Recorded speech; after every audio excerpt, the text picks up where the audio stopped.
그다음에 그 해제권 행사와 관련해서 가로친 이번에 그 해제 의사표지도 상대방 의사표니까 상대방의 도달한 이유는 철야 유무나 점검 딱하고 밑에 판례에서 2번 판례 요게 이제 우리 시험에 나온 건데 묻는 이유는 제일 밑에 줄에 해제권은 형성권이다. 요걸 이해하고 있나 그래서 묻는 판례가 그 2번 판례인데 형성권이기 때문에 일단 해제권자가 일방적으로 해제하겠다 의사표시하면 상대방 의사와 상관없이 해제 효력이 발생이 돼요. 그렇다 보니까 소송을 통해서 계약을 해제를 했어요. 그러면 해제함과 동시에 형성권이니까 해제 효력이 이미 발생이 된 거예요. 계약은 처음부터 체결되지 아니한 상태로 돌아갔다는 거예요. 그런데 얘가 나중에 소송을 뭐 했더라? 취하. 그러면은 해제권 행사한 것도 소를 취하했으니까 해제권 행사한 것도 없었던 거로 돌아가는가? 계약은 그대로 존속이 되는가? 이걸 묻었는데 이미 뭐 했다고 주었어요. 해제권 행사했다고. 그럼 형성권이니까 이미 해제 효력이 발생 계약은 없었던 거 돌아갔기 때문에 소취하고는 상관없이 해제 효력은 그대로 인정이 된다. 그런 이야기. 해제권은 불가하면서 직업들을 출제하니까 504필지 1항 2항 전문 점검 잘 하시고 당사자 일방 또는 쌍방의 수인인 경우 밑에 예를 봐보세요. 갑이 토지 소유자 을병의 공동을 매수 내에 들어졌죠. 그 동그라미 이번에 예 하나 드러났잖아요.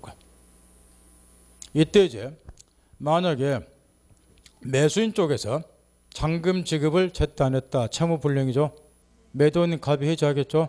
이때 만약에 을에게만 해지하고 공동 매수인 을병인데 병에게는 해지 안 했다고 해보세요. 그럼 갑과 을 사이의 계약은 효력이 소멸되고 병에게는 해지 안 했으니까 병과 계약은 존속하고 복잡한 법률관계가 발생이 돼요. 이런 걸 방지하려면 504표 1항 전원에 대해서 해제권 행사하라고 말이야. 을에게만 해제하고 병에게는 안 하고 이러면 안 된다는 거.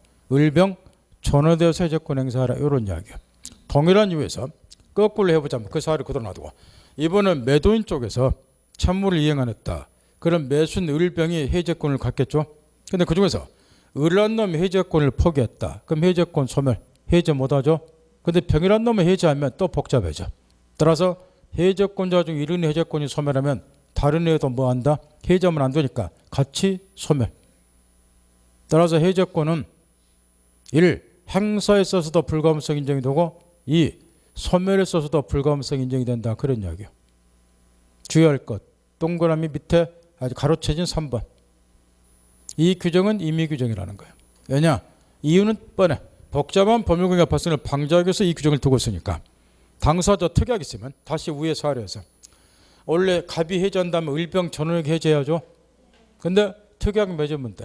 대표자를 을로 정해놓고 대표자 을에게만 해제하더라도 해제로 생기는 걸로 하자. 그러면 을에게만 해제도 상관이 없어. 그다음 해제 효과 다 집중. 지금 이제 이 대목에서 또 시험 문제가 쏟아 나오는데 해제 일반적 효과는 다음 세 가지예요. 이 건물 매매를 했다. 얘가 계약금 정도까지는 제때 지불을 잘했는데 잔금 지급을 제때 안 하더라. 해서 채무불이유로 매도인이 계약을 해지한다고 가정하자. 그럼 1. 해제를 하면은 계약 효력이 소급에 소멸되니까 소급효가 인정이 된다. 처음부터 계약에 체결되지 않은 상태로 돌아가니까 결국 더 이상 당사자는 계약에 구속될 필요가 없겠죠. 소급효 인정이 되니까. 2.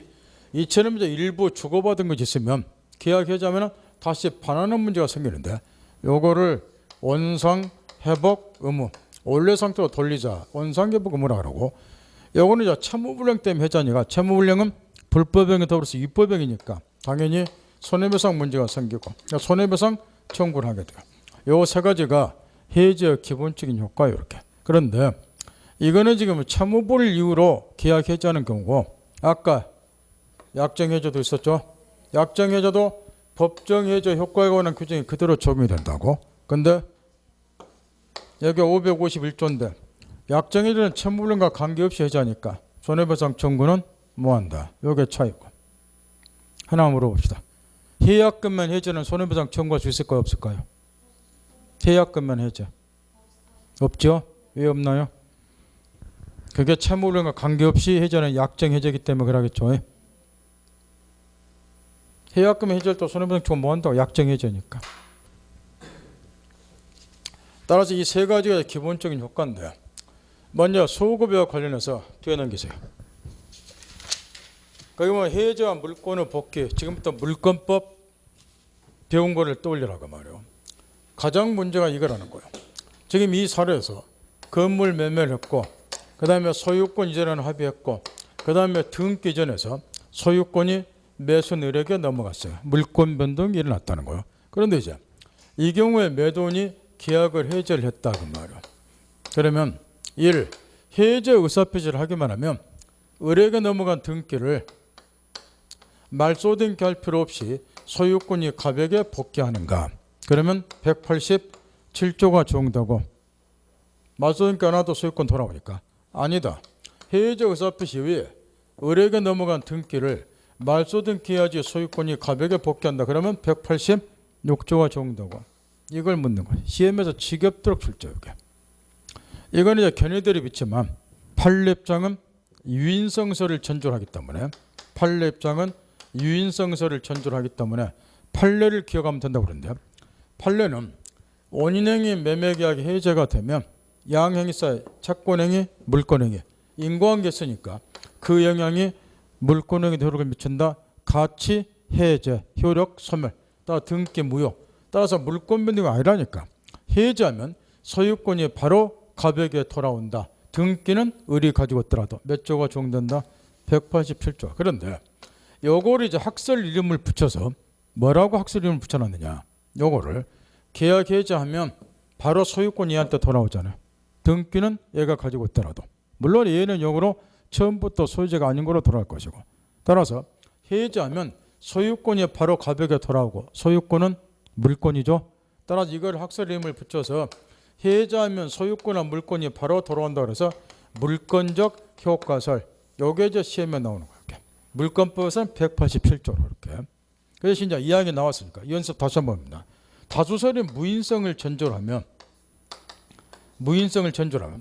양행에서 인과관계 없다는 거니까 요게 해제가 되더라도 그 영향이 물권에 안 미치니까 물권행위는 그대로 유효, 등기 유효, 물권 변동이 일어난다고 말이에요. 따라 해제했다 그래서 소유권이 안 돌아와요. 그죠? 따라서 해제하고 소유권을 찾아오려면 얘를 상대로 해서 뭐 해야 돼요? 원래 얘는 해제가 됐음에도 불구하고 지금 소유권을 갖고 있는 셈이 돼요. 그건 법률상 원인이 없었는데 소유권 보유하니까 이 소유권 보유하는 것이 부당이득이라고. 따라서 갑은 을을 상대로 해서 해제했을 때 소유권이 바로 안 돌아오니까 뭘 행사해야 돼요? 부당이득 반환 청구권을 행사해서 등기를 말소시켜야 돼. 그래야 소유권 찾아온다고. 근데 문제는 부당이득 반환 청구권은 물권이 아니라 채권이죠. 채권이잖아.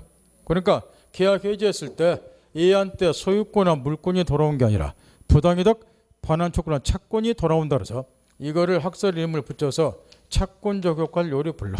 뭐 시험하고 상관이 없지만 학설 이름 채권 효과를 있자고요. 문제는 위에 거 기억 차려라고 말할까. 여기 판례 입장이니까. 그다음 거기 이제 해제 소급의 제3자 아까 앞에서 계속 나왔다시피 해제를 하더라도 제3자 권리는 뭐 하시라? 보여주라. 여기 548 1항 단서인데 여기서 또 시험에 쏟아져 나온다고 말이야. 무슨 이야기냐? 지금 판례 입장인 유인성설에 의하면 판례 입장인 유인성설하면 등기 넘어갔다. 얘가 계약 해지했다. 그럼 등기는 얘가 가지고 있더라. 소유권은 바로 갑에게 돌아오죠. 따라서 얘가 다시 이 건물을 제3자에게 양도했다. 등기 넘어갔다. 얘가 보호가 되는가? 이게 이제 문제인데 판례 입장의 유인성설하면 얘가 보호받을 수가 없죠. 왜냐? 해제하면 소유권 돌아가 버려. 등기 가지고 있더라. 얘는 처음부터 무고리자고. 그럼 얘는 무고리자면 등기 묻기 양도한 셈이니까 부동산업계가 공시원칙 인정이 안 되니까 소유권 취득 못하죠. 이렇게. 그 때문에 거래 안전을 해치니까 이 경우도 제3자를 보호하기 위한 548 전문 숫자도 옆으로 하도 물어봐. 1항 단서에 해제 의사표시하여 제3자 권리는 뭐한다? 해야지 뭐한다. 얘 권리는 보호해 주세요. 이렇게 되어 있다고 말. 문제가 이제 하나 있다는 거야. 총칙에 보면 이걸 만약에 어떤 사정에서 무효 취소를 했다. 그러니까 무효 취소를 가지고 누구에게 대항 모은다? 선의 제3조 대항 모은다. 선의 제3조 보기정이 107조부터 110조까지 들어있죠. 그거하고 비슷해요. 이게 무효취소든 해제든 제3조 보기정은 다투고 있는데 양자가 좀 다르다는 거예요. 법 조문도 이렇게 돼 있어요. 107조부터 110조까지. 근데 이런 조문들은 얼추 머릿속에 입력돼 있죠. 비준입 표시부터 사기 강박까지죠. 이 경우는 이제 법 조문이 뭐라고 됐느냐? 무효취소를 가지고 선의 제3자에게 뒤에가 이렇게 돼 있어. 대항하지 못한다 이렇게. 법 조문이 이렇게 되어 있잖아. 이렇게. 그죠? 제3자 보호하는 규정. 근데 지금 해제의 경우에 548 1항 단서는 논으로 확인해 보세요. 뭐라고 되어 있어요? 그거 붙여놓고. 해제 의사표시와 제3자 권리를 이렇게 멋지게 되어 있어. 제3자 권리는 해야지 뭐한다 이렇게. 똑같이 제3자를 보호하는 규정인데 법조문이 지금 이렇게 달리 이렇게 표현이 됐다고? 이게 다 의미가 있어서 그래. 그 국회의원들 할 일 없어서 아무렇게나 해놓은 게 아니고. 서원참 대항하지 못한다로 되어 있어. 근데 해제는 제3자 권리를 해야지 못한다 이렇게 되어 있어. 이게 아주 의미심장한 거라고. 그래서 거기에 맞춰서 공부를 하는 건데 어차피 이거든 시험에는 쏟아져 나와. 개념마다 여기서 두 문제 이상은 나오니까. 뭐 사례 포함하면 서너 개 나온다는 소리고 또 이걸 이해 못하면 법 공부는 물 건너가고 사례 문제 풀지도 못하고. 지금부터 이제 물어본단 말이오. 이걸 비교를 해보자 말이오. 지금 이 해제를 잠깐 본다 말이오. 해제의 경우는 자 얘한테까지 지금 건물이 매각이 돼 얘한테까지 소유권이 넘어갔어요. 근데 이자의제 채무불능을 이유로 얘가 계약을 해제한다. 그러더라도 얘는 보여주라 지금 그 이야기죠. 요거는 지금 채무불능 때문에 요 매도인의 계약을 해제하는 거라고 그렇게. 그러면 가장 중요한 허위표시를 한번 생각해보자 말이야. 채권자 강제표를 면탈하기 위해서 채무자 갑이 친구라고 통보를 해서 자기 건물에 대해서 허위표시해서 매매, 가장매매를 했다. 무효다. 등기 넘어가다 소유자 아니다. 얘가 팔았다. 얘 보호되냐. 지금 이런 개념인데. 그죠? 그냥 거두절만 물어봅시다. 이 경우 제3자하고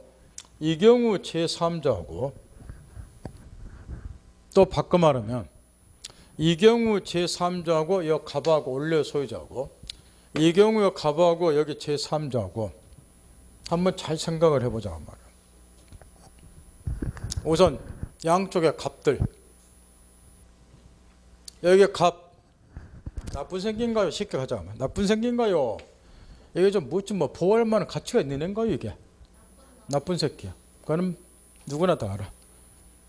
채권자 강제빈탈을 해서 청구가 통보해서 허위표시란 위해관을 만드는 거 재산 빼돌리기 위해서 이게 나쁜 새끼라고 말이야. 이번에 교도소가 강제표 면탈죄로 하지 말라고 그랬죠. 옛날에 형법에 그런 죄가 없었지만 하도 우리나라 백성 이런 걸 하니까 형법에다 죄를 추가시켜놨어요. 강제집행 면탈죄라고. 하도 빼돌리니까 그거 하지 마시라고.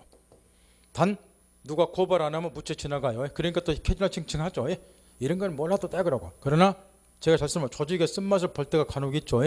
한 방에 훅 가는 경우가. 누가 알아서 이 사람이 알아서 고발해버리면 교도소 가요. 요즘에는 고발 잘해요. 얘 봅시다. 여기 갑은 어쩔까요? 여기?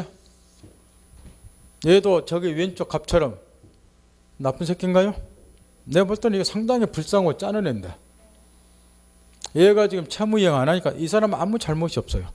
얘가 얘처럼 허위표시란 위해관을 만드는 애가 싸가지 없는 짓거리를 하는 애가 아니고 얘는 이자가 지금 나는 정상적으로 거래했는데 돈을 제때 안 줘. 돌아보고 싶다는 거예요 이게. 그래서 채무불이행 때문에 해자하기 때문에 요 갑은 당연히 보호가치가 있고 요 갑은 보호 필요성이 없는 애라 그 말이야. 일단 이건 알아셨죠? 그러면 또 병을 보자 말이야. 그러면 여기에서 갑하고 병 중에서 누구를 더 보여주는 게 이제 바람직 같고요? 병일까요? 갑일까요? 상식이죠? 여기에서는 요 갑하고 병하고 누구를 더 보여주는 것이 더 바람직 같고요? 이거는 반대야. 얘가 더 보호가 돼야 된다고. 얘는 정당하게 해지할 수 있는 권리가 있는 애야. 그죠? 그러면 또 거꾸로 물어본단 말이야. 이거는 분명히 얘가 또 보호를 해줘야 된다고 그랬죠? 이 경우는 지금 얘가 또 보호가 돼야 돼요. 우리 법적인 상식에 하면은. 그러면 이 병하고 이 병 중에서 자, 얘는 더 보호가 된다 그랬죠? 그러면 얘가 보호받을 수 있는 요건을 엄격하게 하면은 될까요, 안 될까요? 가급적이면 이자가 보호받을 수 있는 요건을 완화시켜야죠. 그러니까 이 경우는 총치에서 배운 거 떠올려 보세요. 이 경우는 둘이 매매만 하면 얘한테 등기까지 이전이 안 되더라도 보호받는 걸로 돼 있어. 그래서 대항하지 못한다 이렇게 돼 있다고. 근데 이 경우는 뭐라고 됐느냐? 제3자 권리하지 못한다. 이 경우 제3자는 가장 핵심 포인트가 뭐냐 그러면은 이 경우 제3 보호가 되려면은 부동산은 등기, 동산은 인도 등을 받아서 완전한 권리를 취득한 자의 보호가 돼. 매매만 해갖고는 보호가 안 돼. 등기까지 이전받아야 보호가 돼, 이 경우는. 근데 이 경우는요. 그런 건데 안 가르쳐 줬잖아. 대항하지 못한다 하면 이야기했지. 이게 차이야. 그래서 여기서는 항상 뭘 연구를 해야 되느냐. 완전한 걸로 취득해야 되니까 이렇게 함정을 많이 낸다고. 매매만 했다. 예, 보호가 되는가? 보호 안 돼. 그래서 법규에도 뭐라고 돼 있다고? 제3자 권리를 좀 넘겨 권리 취득한 자야지 보호가 돼. 요건을 이 경우는 엄청 요건을 엄격하게 규정해 놨다 그 말이야. 웬만하면 얘가 뭐 못하도록 보호 못 받도록 역으로 얘가 보호가 돼야 되니까. 그랬나요? 그걸 염두에 두고 공부를 하셔야 돼. 그래서 법 전문도 이렇게 말이 달라 이렇게. 이 경우는 제3자를 더 보호해줘야 되니까 제3자가 보호받을 수 있는 요건을 완화시켜 놓은 거예요. 그래 완전한 권리를 취득할 필요가 없어. 그래서 대항하지 못한다 이렇게 해놨어. 이 경우는 얘가 더 보호가 돼야 되기 때문에 제3자가 보호받을 수 있는 요건을 엄청 엄격하게 규정해 놨단 말이야. 그게 뭐이다? 완전한 권리를 취득한 자일 것 이렇게. 그게 차이점이야. 초점을 여기다 맞춰야 돼. 요거는 여기서는 그런 걸 안 물어봐. 이해했나요? 요것만 알면 여기서 한 문제 건져. 꼭 이거 확인하는 습관 들이면 완전한 권리를 취득한 자의 보호가 되니까. 왜 이렇게 하는 줄 알겠죠? 저거하고 차이요. 여기서 제3자는 누구를 말하는가? 기업본 개념. 첫 번째 핵심 해제 전에. 저 갑이라는 놈 해제하기 전에 을로부터 권리를 취득해야 돼요. 더 중요한 거는 뒷구절이요. 완전한 권리 취득가 나을 거고. 제3자가 되려면 거기다 초점 맞추란 말이야. 따라서 이런 거를 지겹도록 출제해. 이 경우 제3자도 공부 안 하는 사람은 못 풀어요. 뭘 외우려 그래. 이런 걸 또 따지면 여기서 실력이 팍 늘어. 여기 지금 선의 제3자 부분에서도 제3자 해당하는 자 안 되는 자를 하도 요즘 물어본다고 그러는데 요걸 하나하나 이해하면 민법 실력이 일취월장이에요. 이것도 마찬가지라고. 그걸 하기 싫어하니까 얀매로 공부해. 뭐 앞머리 따고 뒷머리 따고 세상 바뀐지도 모르면서. 따라서 웬만하면은 연습을 해보되 여기서도 하도 악당군이 있으니까 어렵다고. 그냥 누구나 맞추라고 이렇게 내줬어. 또 틀려. 사람 미쳐버리는 거. 딱 사를 내놓고 매매계약 체결한 자 보호되는가 이렇게. 그 다음 이 경우에 얘를 소유자로 믿고 등기 넘으니까 얘가 저당권 설정 계약을 체결했다. 그러나 등기 전은 못 받았다. 또는 전세권 설정 계약했다. 등기는 안 했다. 이렇게 막 내줬어요. 그럼 항상 어찌해야 돼? 매매했으면 뭐 했는가? 등기 전 받는가? 그래야 보호돼요. 등기 전 받으면 보호가 안 돼. 저당권 설정과 전세권 설정 100만 번 체결해도 뭐 안 하면 등기 안 하면 전세권 저당권 취득 뭐 하잖아. 그럼 보호 안 돼. 그러니까 뭐를 꼭 확인하시는 거야. 요것만. 그럼 한 문제 건져. 등기 돼 있는가? 그래야 완전한 권리 취득하니까 보호되는 거야. 요걸 해제했을 때. 그러면 알았겠나요? 공짜로 주기해서 내주는 거란 말이야. 그거를. 예? 출전이 얼마나 답답해서 이런 추접스러운 문제를 냈겠냐 그 말이게. 그럼 마치세요 이런 거는. 취지를 생각하면서. 요거는 선의 제3자 보기전과 달리 왜 완전한 권리를 취득한 자의 보호가 되는가? 요거는 채무불이행 때문에 해제하기 때문에 가급적 얘가 보호가 돼야 된다고. 그래서 제3자가 권리 취득할 수 있는 보호받을 수 있는 요건을 가급적이면 엄격하게 해야 된다 그 말. 그러니까 단순히 계약만 처리한 상태에서는 보호받으면 안 되니까 부동산은 등기, 동산은 뭐 시험이 안 나올 거니까 등기 전 받았는가 완전하고 취득이나 그걸 먼저 확인하자 그 이야기. 그다음 거기 저 밑에 동그라미 디귿번에 따라서 해제에서 소멸되는 채권 그 자체 양수이나 이거 보세요. 이런 경우에 요 건물 매매를 했어요. 건물 매매를. 어때 이제? 대금은 1억 원으로. 그럼 얘가 이제 매도니까 1억 원짜리 대금 채권을 취득했다. 요 채권을 자유롭게 양도할 수 있는 양도를 했다. 채권 양수인. 채권 양수인. 나중에 얘가 계약을 해지했다. 이때 병이 내가 이 매매로부터 생기는 채권을 양도받았으니까 1억 원 달라 그랬을 때 얘는 내가 계약 해지했으니까 니한테 1억 원 못 준다. 얘한테 해지한 것을 가지고 대항할 수 있는가? 1억 원 못 줘도 거절할 수 있는가? 해보세요. 이 채권 양수인도 여기 보도는 제3조냐 그 이야기야. 채권은 완전한 권리 취득한 거 아니죠. 여기서 완전한 권리 취득하려면 뭐처럼 배타적 효력을 갖는 권리야지 완전한 권리가 돼. 물권처럼 배타적 효력을 갖는 권리를 취득해야지 완전한 권리를 취득한 거예요. 이 채권은 배타적 효력을 갖는 완전한 권리 아니잖아요. 다시 뭐 해야 되잖아요. 다시 1억 원 달라 이렇게 하니까 완전한 걸 취득한 것이 아닌 거예요 이게. 그래서 채권, 양수인 이런 것들은 열외니까 이런 데 속지 않도록 하세요. 그거 전부한 채권자는 뭐일까요? 그 한글로 써놓은 전부한 채권 있잖아. 채권 양수인 채권 자체를 압류 또는 전부한 채권이 그 전부란 말 있잖아요. 한글로. 이것도 한자로 써놔야 돼. 그 뭐예요? 모두란 뜻이에요? 응? 한글로 전부 그랬으니까.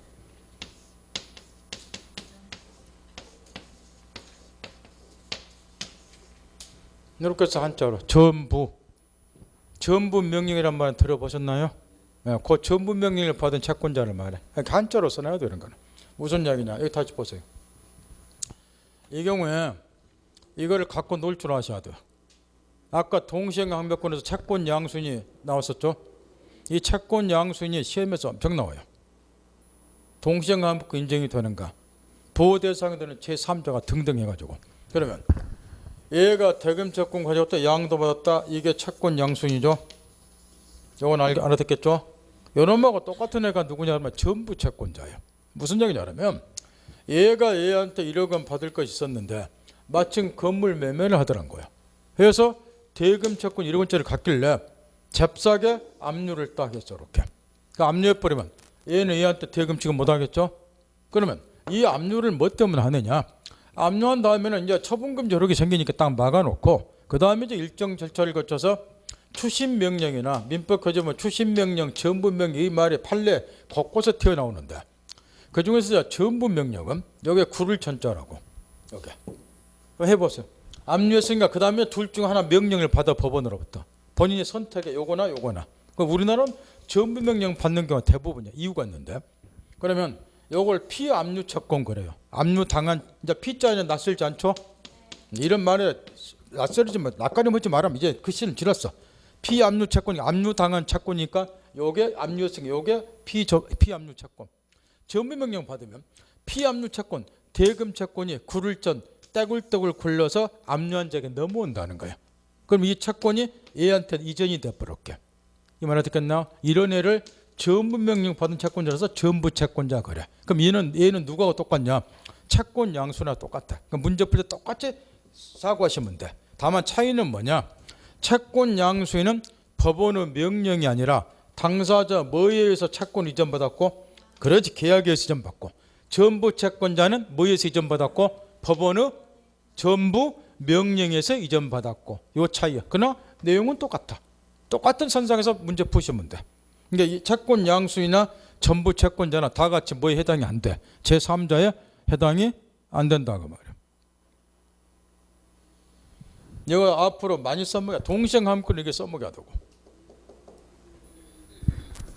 모르면 여러분도 좀 협조해서 집에 가서 공부 좀 하세요. 에? 나한테 다 맡기지 말고. 그 다음 우측에 색칠한 데를 보세요.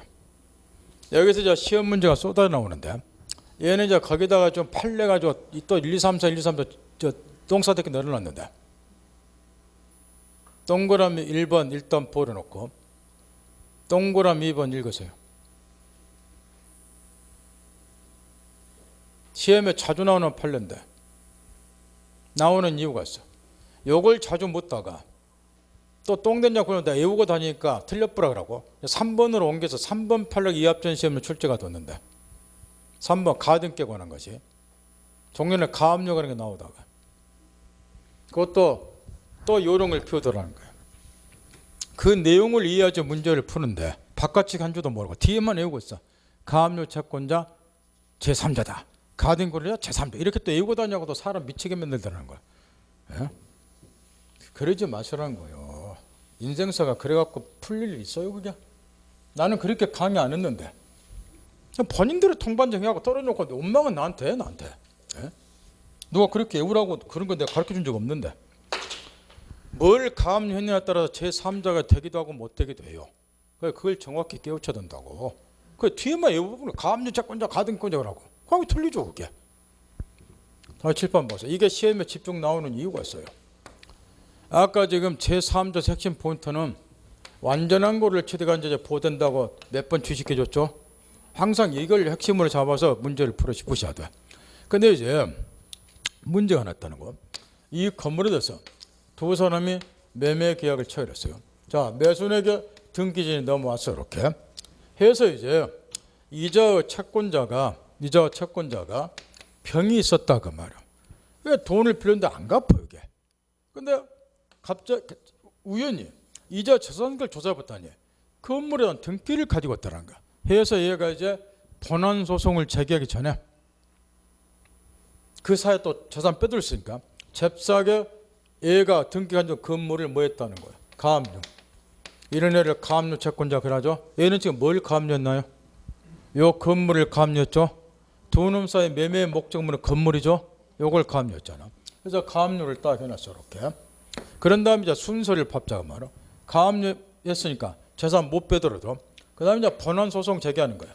대여금 반환 청구 소송을. 왜 이 소송이 필요하냐 저번에 가르쳐줬죠. 집행권을 얻어야 되니까 대여금 반환 청구 소송 제기해서 승소 판결 확정이 되면 요걸 집행권으로 삼아서 임의경매 말고 이제 강제경매하겠죠. 요 건물에 대해서. 그러면 이제 자기 채권을 해소하는 거예요.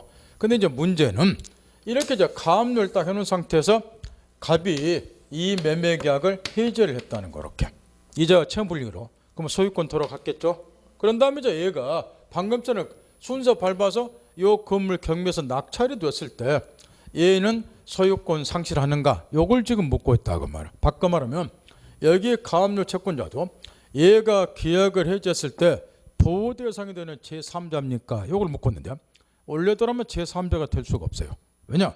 가압류는 완전한 권리를 취득한 거 아니에요. 글자 그대로 가압류나 가등기는 임시적인 보존 조치에 불과한 거예요. 그런데 왜 우리 판례는 이런 애들을 제3자로서 얘가 계약 해제했을 때 얘도 보호받는 제3자로 이야기를 하는가? 방금처럼 순서를 한번 밟아보라는 거야. 분수 밟아봤더니 승소판을 확정이 되더라. 집행권 얻더라. 그럼 이 집행권에서 저 건물 가압류는 건물을 임의경 말고 경매하더라. 그럼 자기 채권 해소를 하니까 절차를 마지막까지 밟아보니까 가압류 자체는 임시적인 보존조치 불가니까 완전한 권리를 취득한 건 아니지만 이 소송 절차를 쭉 거쳐서 결과를 보니 마치 완전한 권리를 취득한 거하고 다를 것이 없는 결과가 생기더라 그 말이요. 그러니까 가압류 채권자도 뭐로 본다? 제3자로. 따라서 결론은 얘가 강제경매에서 낙찰되면 얘는 소유권 잃어버린다 그 이야기예요. 근데 뭘 가압류했어요 지금? 유시간 표현을 빌리면 채무자의 책임재산. 여기서는 의리 채무자고 책임자는 건물이죠. 요걸 지금 가압류를 한 거야. 그래야 제3자가 돼요. 왜 그러냐면 이 두 사람 사이 매매 목적물이 건물이잖아요. 그럼 이 건물 관련해서 이해관계를 가져야 되는 거야 이렇게. 저 건물을 가압류해야지 제3자가 돼요.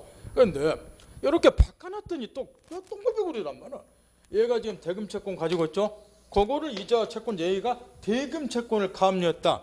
얘 보호되냐 했더니 요 가압류만 보고 제3자 이렇게 또 빵점 먹고 나오더란 거예요. 요 대금 채권 채권이잖아요. 채권 양수임. 전부명기에서 전부 받은 전부 채권자. 요걸 가압류한 애들 싸그리 제3자 아니잖아요. 채권이기 때문에. 여기 속으면 안 된다 그 말이야. 무조건 가압류 이렇게 우면 안 된다 그 말이에요. 뭘 가압류하는 걸 보셔야 돼요. 이 두 사람 목적물 요거 요걸 가압류한해가 보호가 돼요. 근데 이거를 몇 번 냈어요. 취지는 가압류 자체 임시가 본전 조치기 때문에 완전한 걸 치닫는 건 아닌데 얘는 결과적 보호되니까 그 내막을 이해하고 나서 묻는데 이걸 하도 묻다 보니까 작년 시험에는 저작년 시험에는 여기 이제 가등기로 나왔어요. 자, 요거 다시 보세요. 요 사례에서 요걸 또 갖고 놓으셔야 돼요. 이 을이 건물을 병에게 매매를 했어요. 아직 등기 전을 못 받았어요. 그럼 얘는 제3자도 보호 안 돼요. 완전한 걸 취득한 게 아니기 때문에. 그것이 이제 완전한 걸 취득하려면 소유권 이전 등기가 격려가 되면은 얘는 완전한 걸 취득했으니까 보호가 되겠죠. 얘가 해지하더라도 얘가 소유자가 된다 그 이야기요. 그런데 중간 단계 매매는 했어요. 그러나 번등기는 이전 못 받았어요. 그래서 소유권 이전 청구권을 가지고 있는데 이걸 보존하기 위해서 뭐 했다? 가등기. 요게 이제 거기 아까 말한 재작년 시험에 나온 동그라미 3번이고 매수인과 매매 예약을 정해놓고 그 얘기한 소유권 청구권 보존하는데 가등기를 마치 2014년 팔는데 요게 이제 재작년에는 바깥측에서 나왔다 말이에요. 보세요. 가등기도 완전한 거로 취득한 건 아니잖아요. 번등기가 아니기 때문에. 뭐면 알아들어요? 근데도 얘도 똑같은 아까 가압류 채권자 마찬가지로 결과적으로는 뭐하다? 가등기에서 뭐 해버리면 번등기 해버리면 자 보세요. 가등기 했어요. 그 다음에 얘가 계약 해지했어요. 소유권 찾아갔죠. 근데 요 가등기가 빠르잖아요. 이게.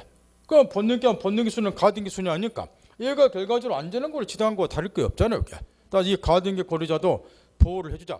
해서 이제 동그라미 3번으로 바깥쪽을 했고 그 다음에 동그라미 4번은 종전시험에서 지겹도록 출제한 판례고 이 동그라미 4번은 뭐하고 구별해야 되냐.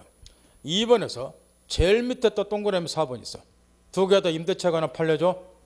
두 개를 번갈아가면서 출제했는데 이것도 나 한 장에 버리고 싶어. 한말로. 예? 임대차 또 애우니까 또 번갈아가면서 내는데 또 빵점처럼 수들거더라는 거예요. 사람 한 장에 했다는 거예요. 이게. 이거 가르쳐준 대로 안 하니까. 위에 4번하고 밑에 4번은 정반대예요. 위에 4번 임차는 제3자 해당이 되고 밑에 4번 임차는 제3자 해당이 안 된다는 거야. 이걸 번갈아가면서 여러 번 냈어요. 물론 주로 시험은 그 위에 4번이 나왔고 차이점을 깨우치지 않는다고. 그러니까 제가 하자는 대로 가르쳐준 대로 배우세요. 그냥. 그 얄미워 어영부하지 말고. 다시 칠판 보세요. 차이점이 중요한 차이가 하나가 있어요. 위에 제3자 해당되는 판례는 요거예요. 이게 주택이에요. 주택. 주택에 대해서 둘이 매매를 했어요. 주택에 대해서. 주택 둘이 매매를 했다고. 근데 이제 문제는 뭐냐 그러면은 우리나라 사람 이게 병폐요. 계약금 중도금을 제때 잘 주다가 잔금 줄 때쯤 되니까 매수인이 매도인한테 아쉬운 소리를 한 거예요. 내가 잔금이 조금 부족하다. 그러니 당신이 선 등기전을 먼저 해주라. 원래는 등기전 해줄 필요 없죠. 동생관계니까요. 근데 이제 꼬시는 거야. 등기전 해주면 내가 이 주택을 제3자 병에게 임대하고 얘한테 보증금 봐서 잔금 처리할게 이렇게 꼬신 사건이라고 말이야. 이 사람이 너 하면 되는데 착하니까 선 등기전 해줬고 임대했고 그 다음에 얘가 인도받고 주민등록신고에서 대항 요건 갖췄고 근데 보증금 받아 잔금 처리하면 문제 될 게 없죠. 왜 빌어먹으려면 잔금 처리 안 했어요. 딱 이 상태에서 채무불 이유로 매도인이 계약을 해제했다 그 말이야. 그러면 매도인 가백의 소유권 돌아가죠. 이 대목에서 여기 대항 요건 갖춘 임차인이 얘한테 내가 주택 임차인이니까 기간 끝날 때까지 이 건물 사용해야 된다. 반환 뭐 하겠다. 임차권을 주장해서 반환 거절할 수 있는가? 아니면 반환해야 되는가? 바꿔 말하면 이 대항 요건을 갖춘 임차인도 보호 대상이 되는 제3자인가? 요거 묻고 있는 거예요. 이거는 특징이 거기 첫 줄에서 잘 보는 거예요. 동그라미 4번 소유권을 취득하였다가 그게 핵심이야. 취득이란 말이야. 여기서 이 을이 지금 뭐 했느냐? 소유권을 취득하였다. 여기 핵심 포인트라고 말. 등기전 받아서. 요걸 잘 찾으란 말이야. 이 소유권을 얘가 취득한 애야. 이자로부터 임차인은 대항 요건 갖추면 보호 대상이 되는 제3자가 돼. 얘는. 근데 여기서 더 중요한 게 하나 남았어요. 계약법에서는 딱 여기까지를 물어봐요. 여기 대항력 잘 봐야 돼요. 이 매수인에게 지금 뭐가 됐다고요? 주택 등기 이전에서 소유권을 얘가 취득한 거예요. 여기 핵심 포인트야. 위에 동그라미 4번은. 그래서 저 임차를 했다. 그러면 대항 요건 갖춘 얘가 보호가 되기 때문에 계약에 있어서 소유권 돌아가더라도 기간 만료 시까지 얘가 주택을 사용한다는 거예요. 여기까지 물어봐요. 계약 해지해서. 근데 이게 주택임자 보호법으로 연결이 돼. 문제는 이런 거예요. 그러면 기간 끝날 때까지 얘가 임차권용에서 반환 거절 사용하죠. 자, 기간 끝났어요. 무슨 문제가 생길까요? 기간 만료. 돈 문제 걸려 있어. 보증금 반환 받아야죠. 요거 물어봐. 원래 보증금 얘한테 줬죠? 그럼 얘한테 반환 청구하는가? 해제해서 소유권을 회복한 가백의 보증금 반환 청구하는가? 이걸 주택임대법에서 물어본다고. 뭘 물어보느냐? 대항력 갖춘 상태에서 주택이 양도가 되면 양도는 모든 법률상의 주인의 양순에게 생계 등으로 본다. 주택임대법 3조 4항이야.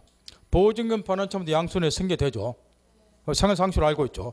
따라서 이 경우도 지금 계약자 소유권 취한 얘가 주택임대법 3조 4항 보증금 반환 청구를 승계받는 양순에 포함되는 이걸 묻고 있다 그 말이야. 그 상식으로 생각하면 이거는 지금 얘 보호하기 위해서 두고 있는 거지 임차인을. 그러면 얘한테 보증금 돌려받는 것이 얘 보여주는 길이에요. 얘한테 돌려받는 게 보여주는 길이에요. 상식으로 판단하세요. 얘는 내 눈앞에 지금 없어. 내 눈앞에 있는 애죠. 얘한테 돌려받아 얘가 보호되잖아. 법은 상식이니까. 따라서 여기에 소유권을 계약을 해줘. 소유권 회복한 갑이 주택임대법법 3조 4항 보증금 반환 처분을 승계받는 양순에 포함되니까 기간 만료되면 얘는 얘 말고 얘한테 보증금 반환 청구한다. 이걸 시험에서 물어봐요. 주택임대법에서. 알아듣나요? 그것도 또 이제 옛날 사람 이거라도 또 질문해 놓아.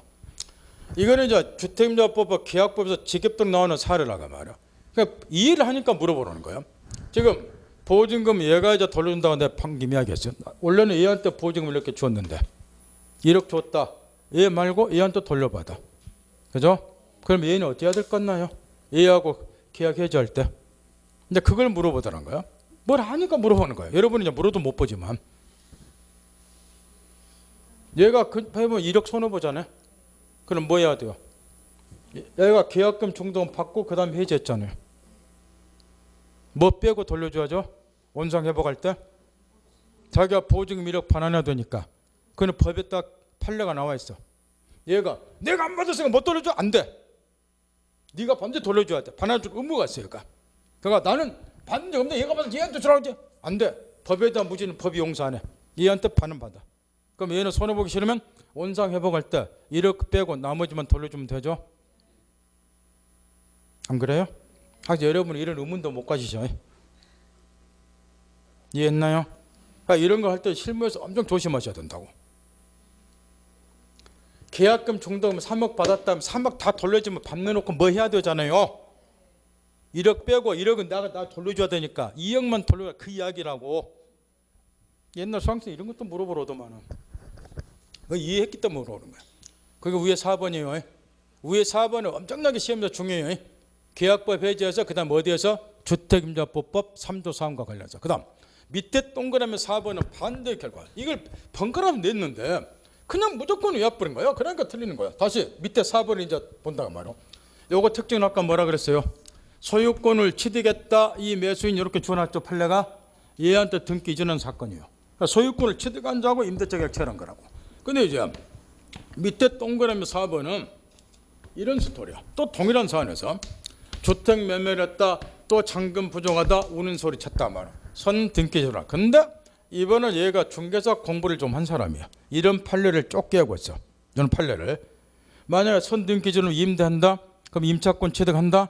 그럼 내가 계약 해지해도 이제부터 바로 반환 못 받는다. 나도 엄청 불편해요. 그렇잖아요. 그래서 이번에는 얘가 우는 소리 치고 나는 중개사 공부 제대로 했고 따라서 이제 얘한테 이렇게 했어요. 등기전은 안 해준 상태에서. 여기 핵심 포인트야. 왼쪽과 비교하는 거야. 얘한테 등기전 해주면 큰일 나니까. 안 해준 상태에서 전세 권한만 부여를 했어요. 임대할 수 있는 권한은 부여했다. 그래 내 거 임대도 돼 이렇게. 그런데 단순히 전세 권한, 임대 권한을 부여한 게 아니고 여기다 조건을 붙여놨어. 거기 읽어보세요. 그 말이 여러분 머리를 막 이상하게 만들어버려. 매매계약의 무엇을 무슨 조건으로. 해제가 두 번 들어갔죠.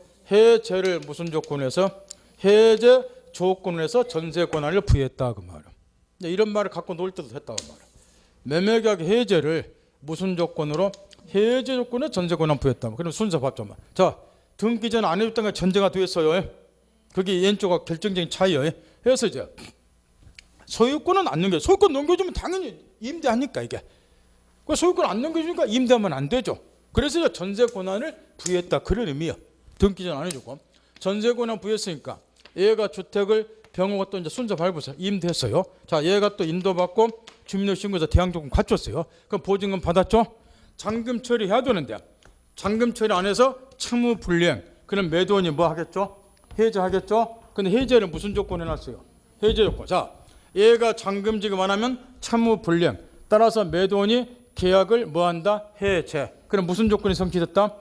매매계약의 해제 조건에 전세 권한 부여했으니까 해제하면 해제 조건 성취됐잖아요. 성취되면 무슨 효력이 소멸돼? 전세 권한이 소멸이 돼. 얘가 잔금 지급 안 하면 해제했으니까 해제 조건 성취, 전세 권한이 소멸됐잖아요.